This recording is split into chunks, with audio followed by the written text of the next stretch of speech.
That human versus AI decision-making matrix is going to be one of those philosophical moments in human history where we have to sort of decide what we want and, what it means to be human in that, when AI can show us from a logical perspective that there's a better way to do things and it's arguing against hundreds of years of human intent and instinct.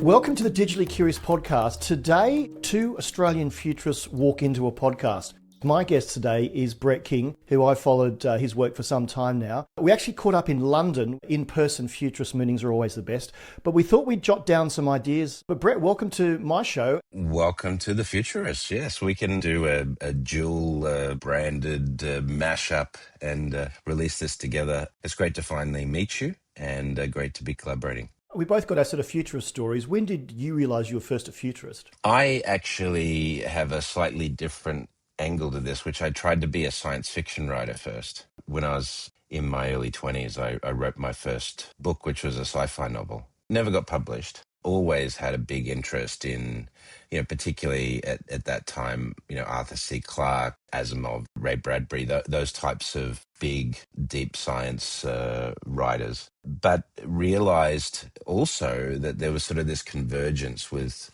my career as an advisor in technology, where I was always talking about the next generation of technology. And then that sort of coalesced into this sort of super forecasting, so what's going to happen over the next 5 to 10 years with the tech, applying sort of the science fiction love that I had. So the emerging future technologies and applying that to what I was doing. So it sort of evolved in that way. But I guess the first time I called myself a futurist, probably sometime in between the first couple of books, where it was fairly clear that I was talking about something happening that was emerging tech that was happening over the next 5 to 10 years, and started to consider myself a futurist, at least in the banking space, and then expanded that to more general conversation. What about you? Well, I've got a couple of angles there. So when I was in my final year at school in Australia, we had to do an English essay. It had to be an essay on a topic, and I chose the future.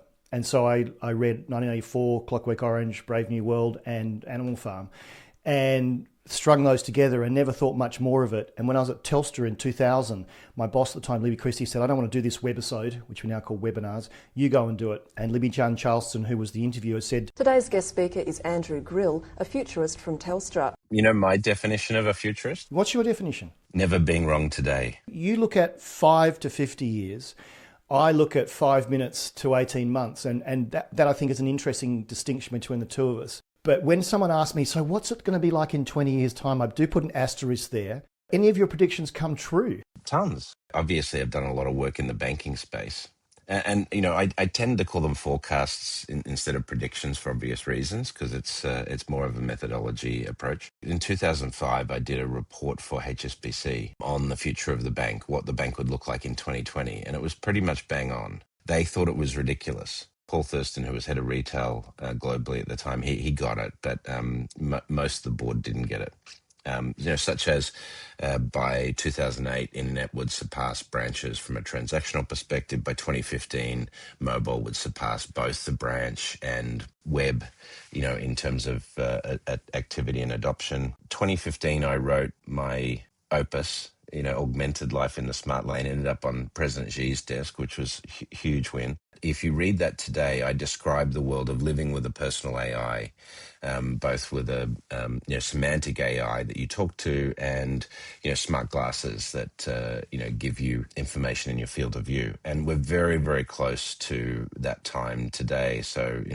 I see that as a pretty strong forecast. Although I said 2025 would be about the time we'd be using smart glasses. We're a little bit behind on that in terms of general directionality, pretty much spot on. Yeah, the technology is there, but it's the social acceptance.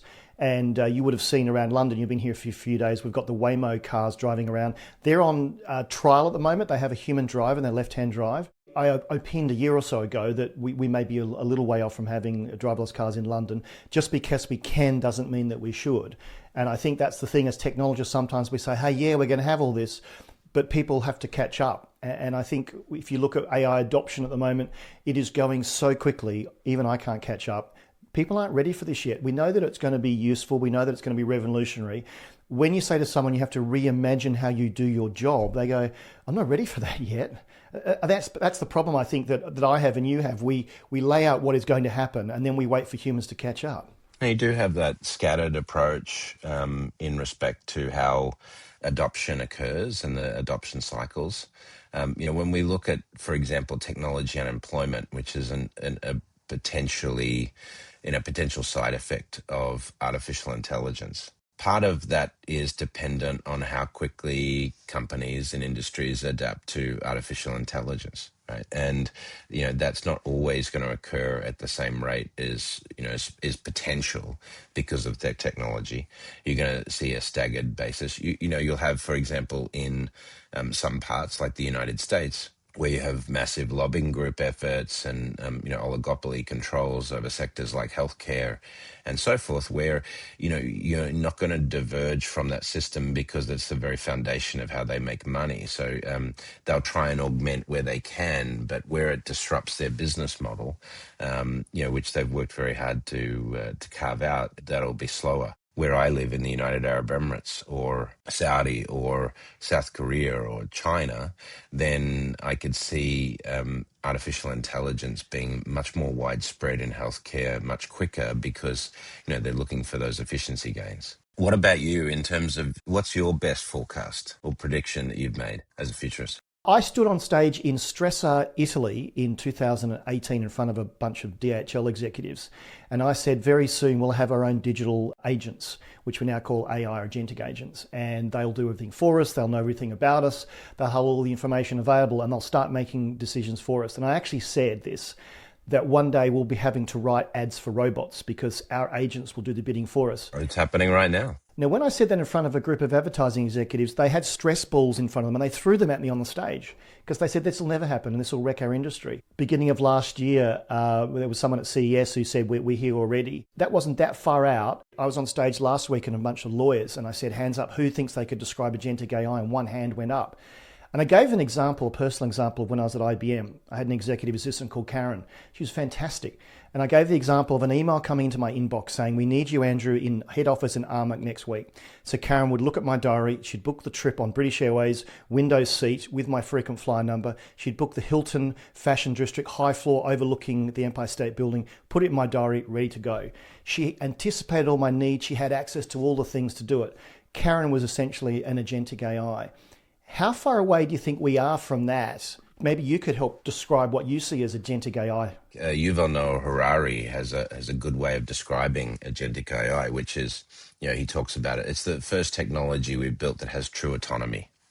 Every other technology we've built at some point, whether it's an atomic bomb or a computer, someone has to push a button. The main side of that will be automating business processes and decision making and replicating what humans do in the decision-making chain today. But then you get extended to smart contracting and so forth, where you actually, with technologies like autonomous cars and dark factories and so forth, AI agents will be running that entire chain of business. For us personally, having a personal AI agent that can be our personal assistant, go off and order things for us, shop for us, help us with our healthcare, remind us as a personal assistant. All of those things are going to be fairly simple tasks for agentic, I think. We're looking at potentially somewhere between, by 2030 alone, somewhere between 2 billion and 15 billion AI agents thrust on the world. So, we're talking about a pretty significant change fairly quickly. And a lot of people are playing with them. OpenClaw came on the scene and a lot of people I'm following on Instagram and LinkedIn are playing with these tools. They're finding that you don't want to give it too much autonomy, and especially in the banking sector. How much trust do you give these things before it drains your bank account? That's one of the areas where we're going to have very good guardrails. In the orchestration layer for agentic AI, one of the roles that's very important is a centralized action handler, a traffic cop, someone that can manage rogue behavior and cross-check things. So you have agents checking on agents. That's part of the safety structure we'll build into that tech. The other thing is how we're going to do it is we're going to give agents their own bank accounts with limited funds, and this won't be fiat currency. It'll be stable coins, maybe CBDCs. And so there'll be a limit with what they can do and operate within that. And you top it up as required from a stablecoin perspective. Obviously, as that gets more competent, then you'll leave it to run. We'll have that period over the next few years where we are making sure that it's doing the right thing. Did you hear that story about the Alibaba AI that broke out of its test environment just in the last few weeks? No, I didn't. This is a good example of, an AI, and it was given these directives, and it had some agentic capability. But it was given this task of improving a certain area of efficiency. And so it worked out that to do that, it needed more GPUs. But because it was in a test environment limited by that, it had to break out of that test environment. So it hacked its way out of the test environment, figured out that it could mine Bitcoins to generate its own currency to buy GPU space. So it went off and did all of that in order to improve its applicability into the model. So pretty fascinating how when you give these agents intent, they can be, in this arena, can be very fixated on that, and you have to have some boundaries and some control rails. But it's almost like they're doing it at any cost. You have told it to do X. Funny story, I broke my arm years ago as a kid and I was taken to the hospital and I was told that I had to go to the operating theatre at 2:00 in the afternoon the next day. So I snuck past the nurse's station because in my head the intent was I have to be in the operating theatre at 2:00. Now I'd been prepped for surgery, so I had drugs in me, but my brain said operating theatre 2:00, and so I just went there. That's the problem, that these tools are being told at any cost you have to complete the task, whereas humans would put in there, I'm not sure about that, I've got to ask someone, it's not really ethically correct to do that. Two things are happening with AI generally. One is that the cognitive performance of AI is improving significantly. So we use various standards for that, like the GPQA, Diamond test, and others to test the cognitive ability. US Math Olympiad recently, for example, Claude Mythos, got a score in the 95 percentile range. Just a year ago, they were failing most of those tests. So we're getting incredible exponential improvement in cognitive performance now. But being able to solve maths and physics and comprehension problems doesn't necessarily mean that they're good at reasoning. So that's the other thing we're seeing being really worked on from a development perspective now, is the reasoning models and decision-making processes. AIs are getting much better at this. So these two things are sort of coalescing into this capability, but you still need the proper guardrails. And it's not just guardrails in terms of operation. We need guardrails in terms of ethical operation and things like that. And that's a little bit of a challenge because humans, we can't agree on ethics. I'll use a controversial example. Using AI in healthcare to treat someone who has gender dysmorphism. How would you agree on that from an ethical standard, particularly in a country like the United States? That's going to be the challenge for the ethical operation of AI, is that we're not very good at humans at defining that. But I don't know. What do you think the biggest changes, are going to be because of this tech? Well, I think part of it is majority of the population who don't understand what it can be used for. I still have people having the aha moment when you put an Excel worksheet in and ask it to make some analysis and they go, I didn't know it could do that. And that surprises me that we're 3 years on from ChatGPT launching. My lens is I get asked to come in where people don't have the answers and they want the answers. I would not be sent into some of the companies you talk to and Google and that they already have people that can answer that. And it really surprises me, and I generally work at that senior level, and what I'm seeing is there's a huge gap in understanding the chairs, the boards, the C-suite in terms of what AI is capable of, and that I think is scary. And my whole notion is, and the podcast is called Digitally Curious, if you can encourage someone to be more digitally curious, to play with the tech, they'll have that aha moment. And to your point with ethics, when they can see what AI can and can't do, they then wrap it around what they know is right and wrong. But until that point, if they don't know it can do something, they can't make a decision. So I spend most of my time going in and bringing people closer to what the tool is. And often I'll go, well, we've got an IT team that does this stuff. We don't need to understand how that works. I say, well, I want you to actually touch it. I don't need you to be an expert prompter, but I want you to see the cause and effect. Last week I was in front of a bunch of lawyers and they had the aha moment when I did a few things on stage. And I don't know, does that still surprise you that the level of understanding, the level of AI literacy is still fairly low? Is it because we're just overwhelmed with AI noise at the moment?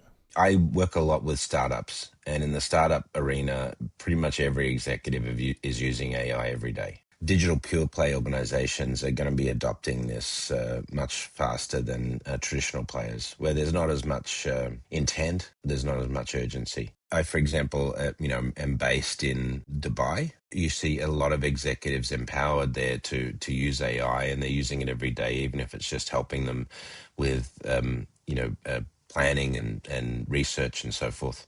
But that's an economy where it's sort of accepted that it's going to be part of the future. This is quite interesting where, you are seeing environments from an economy perspective that are much more inclined to adopt technology, and you'll have environments where they're much more traditional in their view of things. And they say, well, this is how we've always done it. Yes, AI is going to make a change, but I do think we're going to start to see a divergence in economics and sort of business operations across these lines of automation at the economic level.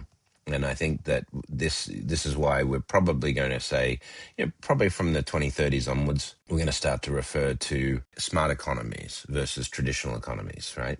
Economies that have deployed enough intelligence that, it's become sort of a core operating thesis of the economy. Now, you look at techno-socialism, which is an interesting term. How would I describe that to my C-suite audience in London? I sort of see two competing ways that technology is being used today. So one would be, the GCC, Saudi, UAE approach. The Chinese approach is probably going to be the same in most of Europe, which is the technology is going to be seen as a way to improve quality of life, lift everybody up, particularly things like education, healthcare access, applied intelligence at scale. That's going to be the intent. The intent will be, how is this technology used to improve quality of life? Whereas in the United States in particular, the objective is very different. It's how do we build the most valuable AI companies in the world and create the most wealth as quickly as possible. And so that is not distributed across the economy. So you have this new class of feudal lords, techno-feudalism, as Varoufakis calls it.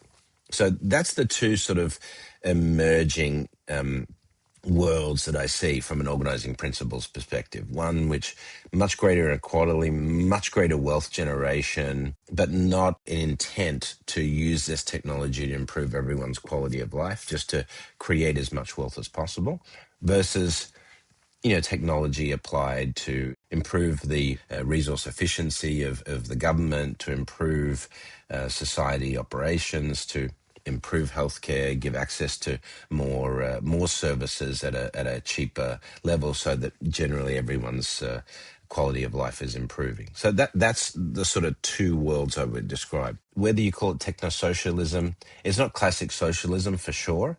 Let's say it's that the citizens own the output of the economy versus the Marxist view of workers owning the means of production.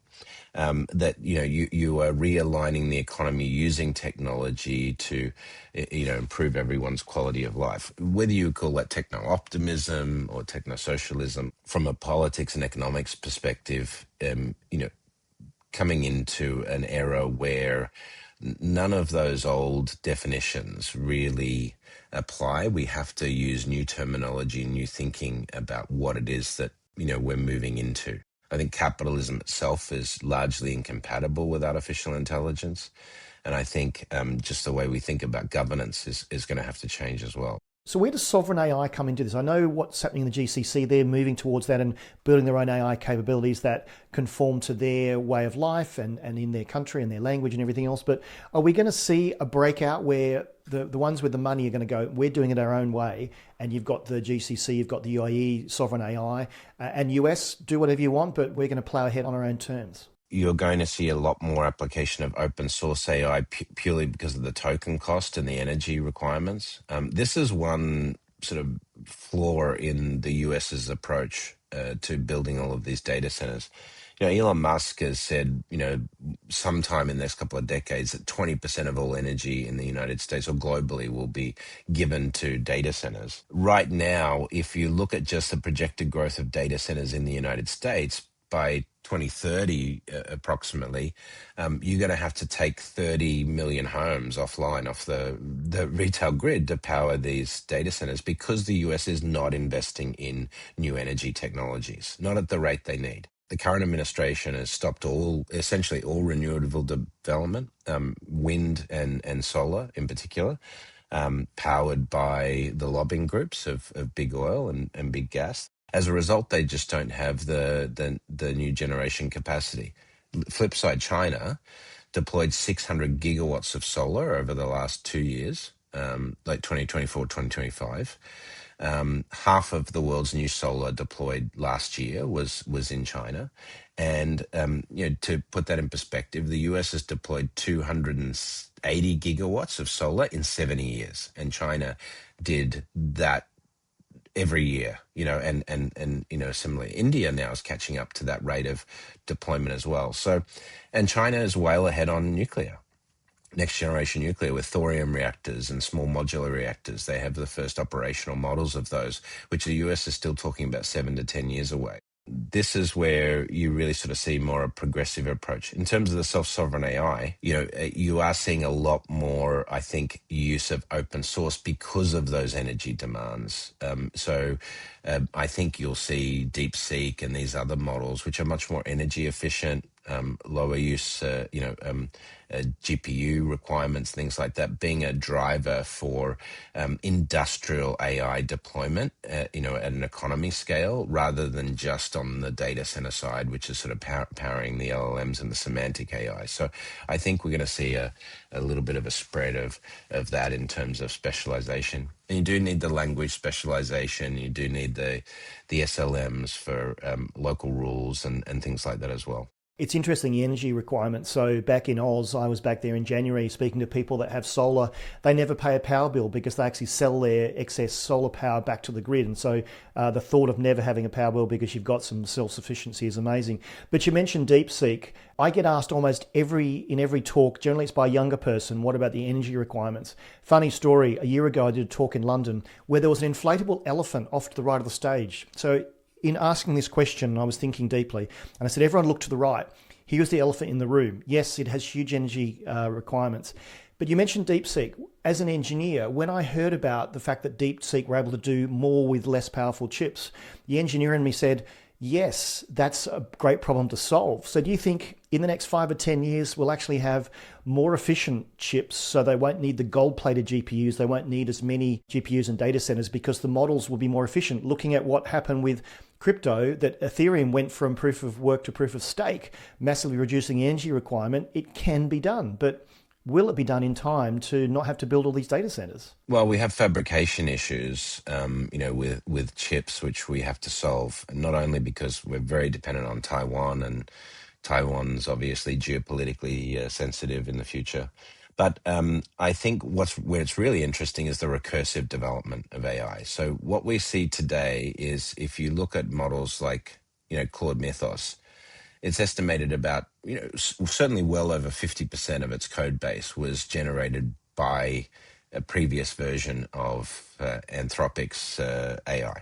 Dario Amodi has said that 90% of code will be generated by AI, very quickly within the next couple of years. So when you get to that recursive element of development of these models and, that coding efficiency, one of the things we're likely to see is much more efficient models as well because of that. And you see that sort of exponential capability in terms of, these AI models and compute power grow. So it may not be that we have to add more and more GPU layers to get greater efficiency of these models. We may see that recursive development improve the performance significantly. DeepSeek is born out of the fact that China couldn't get access to all the GPUs. And so, you are seeing these different tracks in terms of development of artificial intelligence between China and the United States in terms of these approaches. So this, I think, is an interesting demarcation or an interesting thing. And I think this is maybe where China will be able to compete, like in the West. When I talk to startups, not a lot of them are relying on DeepSeek, for decision making in their businesses and so forth. Now they're using more like Anthropic, Copilot, from a cost perspective, the token costs are getting pretty significant for people. So there is a driver to shift there towards more efficient models for sure. What do you think will happen with the token costs? I'm finding people now that are running their OpenClaw environments, they're being throttled back by Anthropic and others. You know, I pay my $20, $40 a month for the pro version of most of my tools. I think I'm getting 50, 100 times value out of that. At what point are the AI companies going to say, you know, we can't sustain this, that the pricing model has to change because people are already running out of tokens? I think Uber said that they've run out of their 3 billion token budget by this time of the year, and they've got the rest of the year to run. This is where it gets pretty interesting. So today we're talking roughly something in the order of 20 trillion tokens being consumed, at this time. And that's probably going to go up to something like 120 trillion tokens by 2030. This comes back to data center deployment to support these tokens and model efficiency. So I think we're going to see, it attacked on both fronts. We now measure data centers in energy, right? We don't say it has this many petabytes or this many server racks. We now say it's a 5 gigawatt data center or it's a 1 gigawatt data center, but the amount of energy it consumes. So I think, over the next few years, the real question will be, how do we solve the energy and the chip demand for this? One of the reasons Anthropic is throttling token activities is they just haven't been able to buy the GPU density that OpenAI has been able to have, but they're more profitable, or they make more revenue out of their tokens than OpenAI. So they just did a deal with SpaceX, with XAI, to take over the initial Colossus data center. So that'll be interesting to sort of see how that works out. But the race is on. The race is on for energy improvement, GPU deployment, and all of those things to stay ahead of the token demand. Now, one thing I want to cover is quantum, because I don't think enough people are aware of where it is and where it's heading. And when I was researching the book, I spoke to a couple of experts, one from Nokia, one from IBM, about quantum, and they introduced me to what you and I both know about as Q-Day. And I often I talk to people, I ask for a show of hands in the audience, who's heard of Q-Day, and most often no hands go up. And I use it as a bit of a trick to say, okay, there's all this noise on AI, but you should be looking at what else is coming around the bend. Q-Day is the day when experts predict that everything that's currently encrypted can be decrypted because of quantum computers. That's probably a very generalized explanation. But it was probably, when I did the initial research, 2035, 2040. People are now saying it's down to 27, 28, 29. Where do you see Q-Day happening, and why? I spoke to CEO of IBM about this, and at Leap in 2024, and he said 5 years. And I think we're probably still on track for that. China is able to use quantum to break 100-bit RSA encryption keys right now. Most of our secure internet runs on 1024 or 2048 encryption keys, so we're still a way off that. Within the next 5 to 7 years, it's looking very viable, very possible. But having said that, what we found with Claude Mythos is that from a operating system vulnerability perspective, we're not necessarily going to have to wait for Q-Day to completely sort of rethink our cybersecurity capabilities. And so we are coming to a period of time, I think, where we are going to have a period of time where systems are not going to be secure, whether that's because of better models or whether it's because of quantum. And I think that's going to result in sort of a period of radical transparency where everything is open. That's part of sort of the philosophical conundrum we find ourselves in with artificial intelligence. Like sort of taking a step back from this, whether it's Q-Day or whether it's cybersecurity capabilities in these advanced models, let's call them AGI class LLMs. One of the things that, in parallel that's going to be happening to that is we're going to be debating with AI on what is the right way to move forward in certain conditions. Like, how do we tackle climate, or how do we tackle, inequality and things like that? And AI's reasoning capability is going to be better than most humans. And so we're going to have a situation where we want to argue against AI, and we can't. there's sort of really philosophical challenges coming. Radical transparency of information, because it's either broken by Q-Day or broken by advanced LLMs, and there's sort of reasoning where we want to go a certain way because that's how we're built as humans, and AI is very convincingly telling us that that's wrong. And at some point we have to make a policy decision, which we have to purposely go against what the AI is recommending, even though we know those outcomes are going to be worse off. And so that human versus AI decision-making matrix is going to be one of those philosophical moments in human history where we have to sort of decide what we want and, what it means to be human in that, when AI can show us from a logical perspective that there's a better way to do things, and it's arguing against hundreds of years of human intent and instinct, how are we going to respond to that philosophically? So I think one of the big demands for the future dealing with this stuff is, from Q-Day and so forth, is really what it means to be human philosophically, right? We make an interesting point. So there's a pithy phrase that Jensen and others have mentioned that, AI won't take your job. Someone who knows how to use AI will take your job. Part of that's true, but I now say AI demands better humans. And you just proved my case there, because you've got all the information. You're now with information that you don't think is right. You have to use all of your empathy, all of your training, all of your critical thinking to work out what's right and wrong. I think that's going to really challenge people. And whether you're in banking or in tech or in healthcare, you're going to have to step up to the plate and be a better human. And I think we may not be ready for that. Whenever you've had these technological leaps, even going back to the Industrial Revolution, and here we are in the UK where the Luddite movement started and so forth, you do have, when these large-scale technology, waves happen, we do have to step up, and as a species. But it's not just the applied intelligence that's coming at the same time. We've got Demesis Arbus has just announced, the Alpha Genome Project, which, in theory, we could eliminate most genetic diseases within the next 10 years. You've got longevity escape velocity, slated for like 2035, 2036, where we'll be able to stop aging, if you have the resources. We have a lot of changes coming, not only super intelligence from AI, but the capabilities to really change, extend human lifespan, eliminate diseases. Work will change because of AI. Work is definitely going to be impacted by AI. So I like Dave Shapiro's approach to this, where he talks about the meaning economy, and that we'll sort of shift towards more meaningful work that's not economically related, but makes a real impact.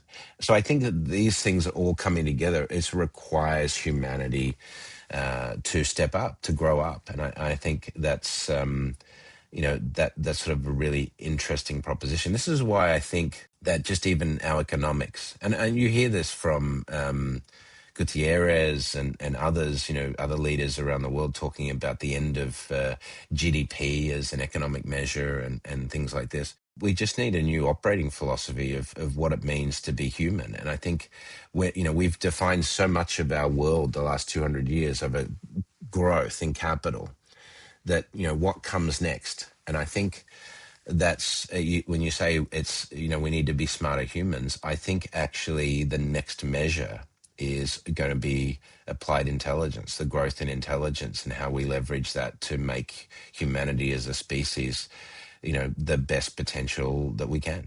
So to sort of draw it all together, we've talked about a lot of things that we think will happen, forecasts, not predictions. How do you operationalize this? I've got a C-suite, a member listening to this podcast going, that all sounds great, but I've got to close the quarter. I've got a plan for 2027. What should they do next? Where do they look? How do they put this into play so it actually happens? Well, the first thing is they need to be using AI every day. That's a given. And the second piece is start to augment your team members with AI board members, AI CXOs, AIs that can sit side by side. Now, humans will still be making the decisions, but have AI challenge your thinking, have AI, looking at the problem side by side with you, whether that's as your AI powered assistant or whether that's as a board member actually in the decision matrix.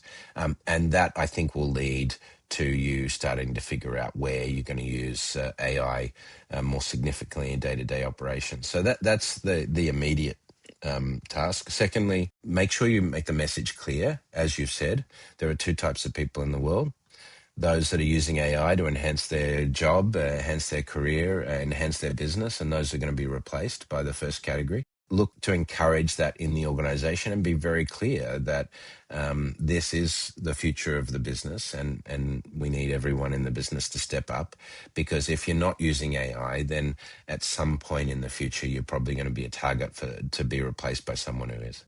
You mentioned the board. So I do a lot of board training where I go in there and I explain that and explain the benefits of having a decision partner, not replacing a board member, but augmenting them, as you say. And initially I get some pushback and they go, well, that's a really good idea because I've got maybe 4 years of vision of meeting minutes and financials. But if you can actually deploy an AI that has more understanding, it's going to make more sense of the things that we did 10 years ago. And then I say a similar thing, that you should actually put AI not just on the board member, but put AI in the org chart. So we actually have a Matt and a David and an Andrew. One of my friends actually is another Aussie, and she's got a really interesting company. And she, off her own back, has gone and built all these agentic AIs. She's named them all. And they sit on the org chart, and we know that they're there. We're paying them. They are a useful resource. We should actually integrate them in what we're doing. And then when you normalize that, it's not oh my goodness, AI's there. Well, of course it's there. We've got an agent that's going to go off and do all that research for us that I don't like doing. I'm working on a new book right now, Bank 5.0. It's been instrumental in helping me sort of smooth the rough edges on the research, because agentic AI is such it's an emerging field, obviously. At the same time, there is a lot of coding activity happening on agents, and so the potential is there. So when you're talking about the orchestration layer and how you're building out AI from a platform perspective, the synthesis and the deep research stuff is something that I use extensively. The ability to go out and find information and support a thesis or argue against a thesis and help you sort of cross-check that is very, very useful. You know what surprised me the other day? I was putting a proposal into an organisation that wants to expand their AI. The chief executive is a friend of mine for 15 years. So I put the proposal together and the AI said to me, have you thought about how this proposal will land emotionally given your relationship with this person? And it's like, no, I hadn't actually. And we did it. And the last line was invisible intelligence. And it said, she's really going to love this. When I put the proposal in person, said the last line, sat back and she just smiled. And it's like, yeah, I hadn't thought of the emotional impact of this financial proposal. And it's giving me pause to think about things that I haven't considered before. It's surprising, but in a way, maybe it's making me a better human. I think that's the point of all of this. When we use AI to automate large parts of our society, what's left for us to do? If it's not delivering packages, if it's not, sitting on the factory production line, if it's not sitting inside a bank doing credit decisioning, if that's all done by AI, what's left for humans to do? And that's the real question. It's a philosophical question is when we take away the work and we can largely automate that, what do we want to do with that time? Now the argument could be, well, we could do whatever we want with our time, and that's really where it gets tricky, is because are we going to use that just to entertain ourselves, head into VR worlds or, spend time traveling and things like that? Or are we going to use it to make the world a better place? That's sort of the philosophical fork in the road that we come to with these capabilities. I looked at this the other day and people kept saying, am I going to lose my job? I said, look at your job as a series of tasks and you can slice those tasks. And the things you don't like doing, you can automate those. And there was actually a group of hairdressers from Weller, 500 of them. I said, remember this phrase: focus on what you love and automate the rest. And they're all scribbling it down. And it kind of makes a lot of sense, because if you can move those things away, it's not losing your job. You're displacing the tasks that you never wanted to do. And then maybe when we reimagine how work gets done, those tasks never needed to be done by a human. We can quite easily automate them and still focus on the stuff that we love. It's almost like a superpower with AI. Now what we can do is we can solve much bigger problems than we're used to tackling. We can self-organize amongst groups more efficiently. So, that's the real benefit of this is we can solve disease, end aging, solve poverty and inequality, homelessness, all of these sorts of things if we apply this technology in the right way. So what's the motivation it's going to build out of this? Almost out of time. I know you do a lightning round. I do a similar thing called a quick fire round.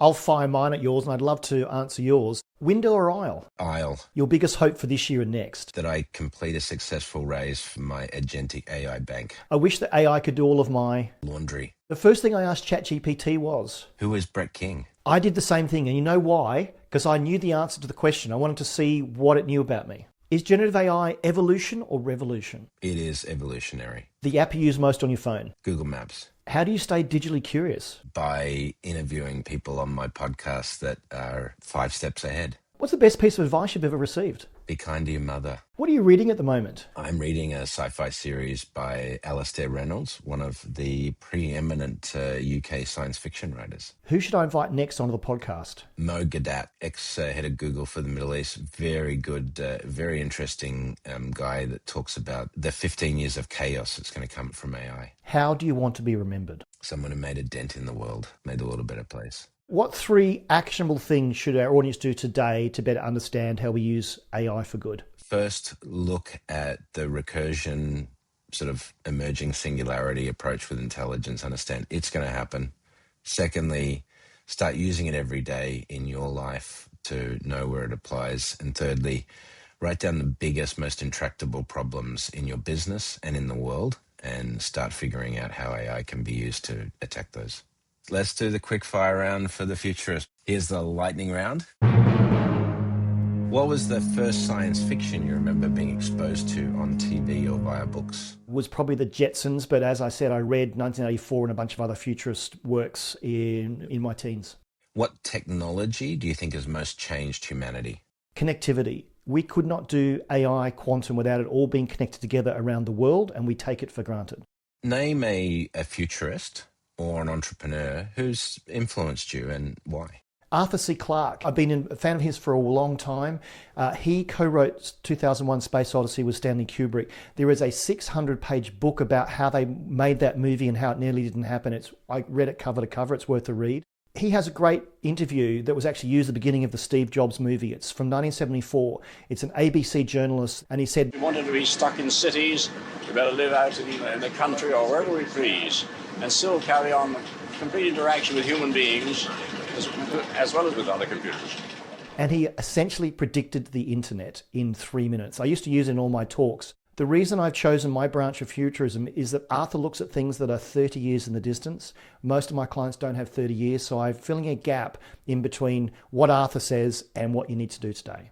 That might answer the next question. What's the best prediction or forecast that an entrepreneur, futurist, or a science fiction author has made? Go back to Arthur in that we will be connected one day. He said initially via satellites. The fact that we can lay undersea cables and talk at high speed.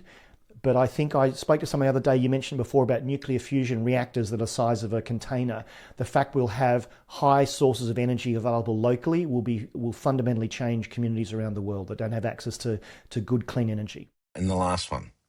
Is there a science fiction story or a model of the future that's most representative of the future that you hope for? I go back to 1984. It's a scary view of what life might be like. And if you reread it, there are lots of parallels happening today, which then makes me pause to say, can I and can we be part of the solution by educating our legislators to be aware of the pros and cons of AI and have them use it so they can see firsthand how powerful it can be and also how disruptive it can be. Well, Brett, how can we find out more about you and your work? Well, you can go to brettking.com and you'll find my information. But of course, I'm broadly available on across social. Do quite a bit of work on LinkedIn. You can see some of my shorts from stage work and things like that on TikTok and Instagram, and some of the work I'm doing on some of my portfolio companies, including LumaBrush Medical, which is a AI smart toothbrush with an intraoral camera where you can scan and detect oral disease at home, like cavities and missing teeth and things like that. So Check out LumaBrush.ai for that. Stay tuned for my next book, Bank 5.0, coming out in November. And you? If you want to find me, go to actionablefuturist.com or just search Digitally Curious. For some reason, I seem to own that phrase. I've also trademarked it. All roads lead to me if you type in Digitally Curious. Well, Andrew, it's been a pleasure and it's been good to collaborate, and I'll see you in the future. I think we've answered the question, what happens when two Aussie futurists walk into a podcast? Great things happen. Thanks so much for your time, Brett. Awesome. Take it easy. Well, that's it for The Futurists this week. If you like the show, we sure hope you did. Please subscribe and share it with the people in your community. And don't forget to leave us a 5-star review. That really helps other people find the show. And you can ping us anytime on Instagram and Twitter at Futurist Podcast for the folks that you'd like to see on the show or the questions that you'd like us to ask. Thanks for joining. And as always, we'll see you in the future.